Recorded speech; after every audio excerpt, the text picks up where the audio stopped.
Alors que le vice-président chinois Xi Jinping se trouvait en visite à Washington, l'épouse de Gao Zhishen était entendue par la commission Chine du Congrès américain. Elle s'est exprimée sur les souffrances rencontrées par sa famille toutes ces années, durant lesquelles le célèbre avocat chinois est emprisonné et torturé par les autorités communistes.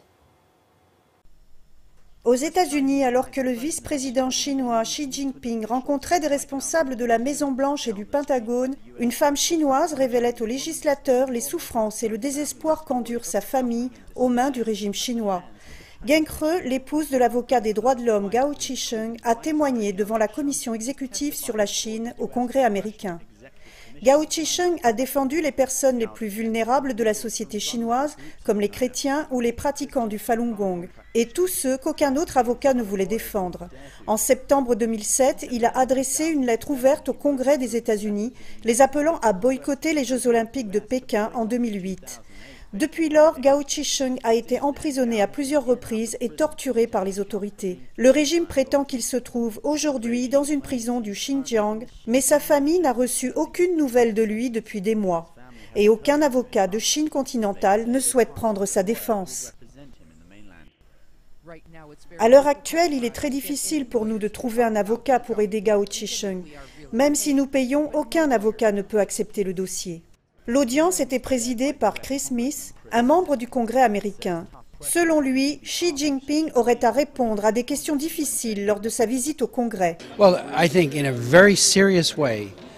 Je pense très sérieusement à la libération immédiate des dissidents politiques comme Gao Zhishen, Liu Xiaobo, Shen Guangsheng. Tous ces hommes et ces femmes qui souffrent doivent être libérés sans condition. Selon Bob Fu, le président de China Aid, une organisation de défense des droits des chrétiens en Chine, ces droits sont en théorie garantis en Chine, mais les dirigeants ne respectent pas la Constitution.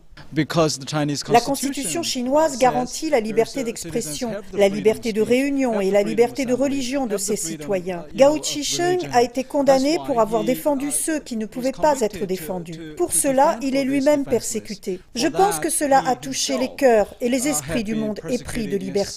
Un monde épris de liberté qui a accueilli l'actuel vice-président du Parti communiste chinois et sans doute prochain dirigeant chinois. Chris Smith a un message très clair pour Xi Jinping. Ceux qui ne respectent pas les droits de l'homme s'en prennent à eux-mêmes. Ils détruisent le pays qu'ils prétendent chérir. Cela est très évident en Chine. Un droit d'asile a été accordé à Gao Zhishen, dont la famille s'est enfuie de Chine pour se réfugier aux États-Unis. Si le régime chinois le libère, il pourra retrouver sa famille. Mais selon Chris Smith, l'administration d'Obama n'exerce pas suffisamment de pression sur le régime chinois pour que cela puisse se produire un jour. NTD News, Washington, D.C.